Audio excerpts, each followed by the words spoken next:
I'm back at MGM National Harbor for an impromptu stop. Let's keep the hot streak alive. I have king-queen offsuit on the button, and so far I haven't gotten any major hands, but I've already dwindled down $120 of my buy-in. I open to $15, and the small blind calls. We go heads up to the flop. The flop is 10, 9, 8, 2 clubs. I have 2 overs and a gut shot to the nut straight. The small blind checks to me, and this is a good flop, so I set the bet to $25. He calls. The turn is the 4 of spades. This doesn't change much, but since villain called the flop, I'm more than willing to control the size of the pot. When he checks to me, I check back. Hoping to see a clean river, we see the king of hearts, which gives me a good top pair. I'm likely good, and then small blind decides to lead for $65, which is pretty sizable for a pot of about $80. There's no reason to do anything but call, and he turns over pocket 7s. I show my top pair and take down the pot. A jack would have been really fun on this board.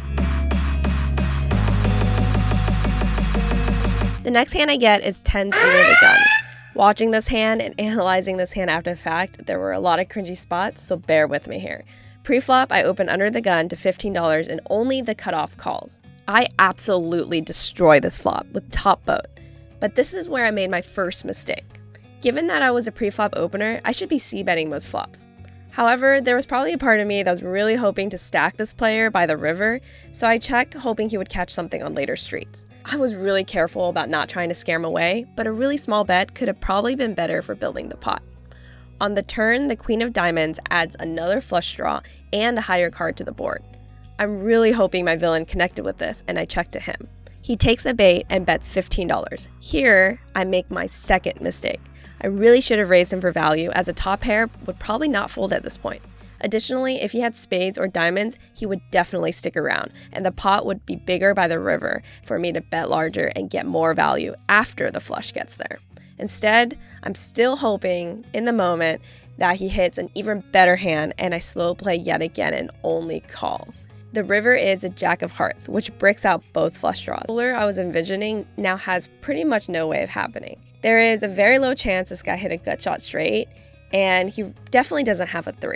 He likely doesn't have a 10 either, and perhaps not a good queen. Still, optimistically, I lead the river for $50, and he folds pretty quickly. I probably way overanalyzed, but he probably just didn't have a really good hand, something like pocket 5s to 9s, and so I can't beat myself up too much about it, but I'm still pretty disappointed with how this hand went. My next playable hand is ace-2 offsuit from the big blind. The hijack opens to $12, and there are 2 callers before me, and I defend. The flop comes 10, 5, 4, 2 spades. The hijack c-bets for $35.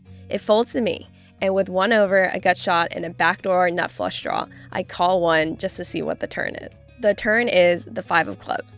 I check, and he checks back. The river is the ace of hearts. My 2 wouldn't play, and I'm confident that at worst, we're chopping, and at best, I'm winning this hand. So I go for a value bet of $50. Now, my villain goes in the tank, and once he doesn't snap call, I know I'm good.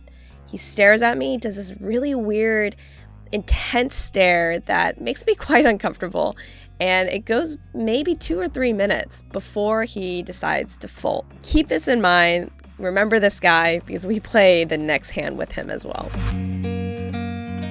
The immediate next hand is queen jack offsuit on the small blind. The low jack, who was previously my villain, he opens to $15, and there are 2 other colors before I decide to defend. The flop is beautiful. It is queen jack 8, 2 clubs. I flop 2 pair, but it is a connected board. I plan to check raise, so we all check to the low jack, who c-bets for $35. It folds to me, and I follow through with my plan, and I check raise to $100. My plan is to charge all flush draws and straight draws, and I still have great equity against a flop straight.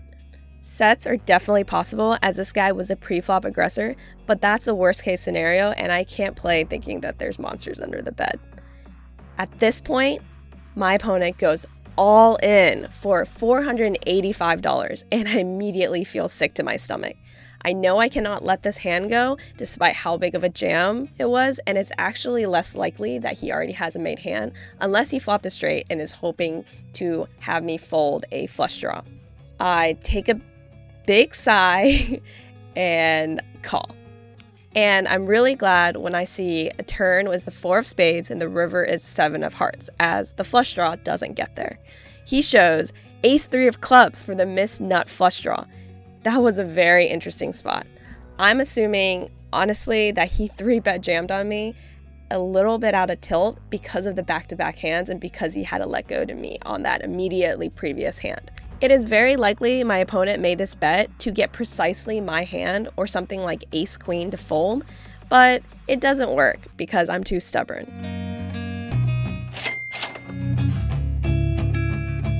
Soon after, I look at ace-jack offsuit on the button. The under the gun opens to $12. I decide to call here because a lot of typical under the gun open ranges can be pretty dominating compared to my hand. Both of the blinds also call. The flop is 6-5-3 rainbow. It checks to me, and with my 2 overs, I decide to bet $15. The under the gun, who's a pre-flop aggressor, calls. The turn is the ace of diamonds. The under the gun checks to me, and I bet $25, and he folds. I decided to show this hand because these are the kinds of hands that you get a lot of in a typical 1-3 session, and really the rest of the hands are just the highlights. This one is a fun one. I have 3s in the cutoff, and you know what that means if I'm showing you a small pocket pair. It's pre-flop, and I open to $15 with my hand, and the small blind calls, and the under the gun one limp calls. The flop is 10-7-3, 2 diamonds. I flop bottom set. The under the gun one leads the flop at this point for $70, leaving $60 behind. And I decide to only call this because I want to include the third player. If I were to re-raise this, the bigger stack, which is the remaining player, would easily fold this if he has a drawing type hand or just something that's not nearly as good as what I have. I don't really care too much about the under the gun one, and I'm really trying to make most of my money from the remaining player. It's not every day you flop a set, so of course you want to go for maximum value. However, the small blind does not comply and he folds. On the turn, the under the gun one does the only move that he has left, and he goes all in for his remaining $60 behind. The turn is a diamond, which I don't love, but I can't do anything else but call. Fine, I call. Oh, did you get the flush? I doubt you're calling that one. What do you got? Which 2? Set. I'm really hoping I'm good, and he turns over 2 pair, 10-3. He has the 4th 3. I'm way ahead, and on a bricked offsuit 2 river, I scoop the pot. It looks like small blind played very disciplined, as he later said he had queen 10 offsuit for a flop top pair. In a 3-way action, it must have been pretty hard for him to let it go. I'm glad I called instead of re-raised because I at least created some opportunity for there to be a much bigger pot and for potentially the small blind to either call or raise and for me to get more money from the bigger stack.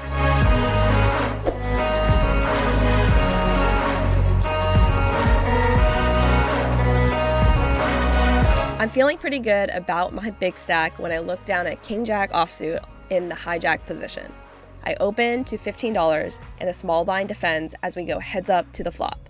The flop is 10-9-7 rainbow, and it goes check check as I have 2 overs and a gut shot, and I want to keep the pot manageable. The turn is a 2 of clubs. This doesn't help, but when the villain bets $30, the price seems reasonable and I decide to call. On the river 7 of spades, he bets $70. This would be a really lame hero call, so I decide to let this one go. I mentally prepare to leave as it's pretty late and I'm getting tired, and I've been trying to get into better habits for managing my mental space. So this is when I look down at a playable hand from the button, King-Queen offsuit. I open to $15 and the big blind promptly jams for $26. It's a simple and easy call for me as we're going heads up, and I would love to see what it is. And I tell the opponent I have 2 face cards. I have 2 face cards. 7-4. Come here. Does that work? Oh, I'm leaving too. Nice. Oh shit, I destroyed this. Oh, you did as well. Oh. I didn't know what face you meant. You're running good. The flop comes King, King 5, which is a terribly good looking flop for an all-in $56 pot. My opponent then shows a king, which is super interesting. And then my opponent shows a 10, which means I'm good.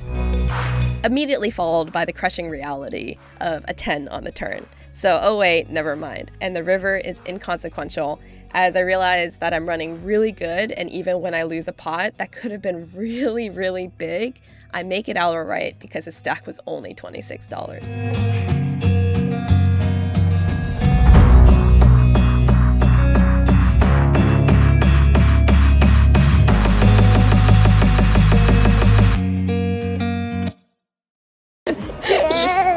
Dude, chill.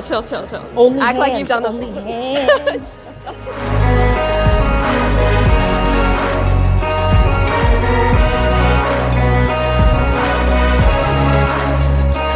This was a great session. I was in for $500 and out for about $619 positive. It was a great session. I had so much fun working on this vlog so far, and I'm so grateful for everyone's support on all 3 of my platforms, YouTube, Instagram, and TikTok. The world of content creation is so fascinating, and the poker vlogger community is extremely supportive and really passionate about what they do. Stay tuned for more episodes.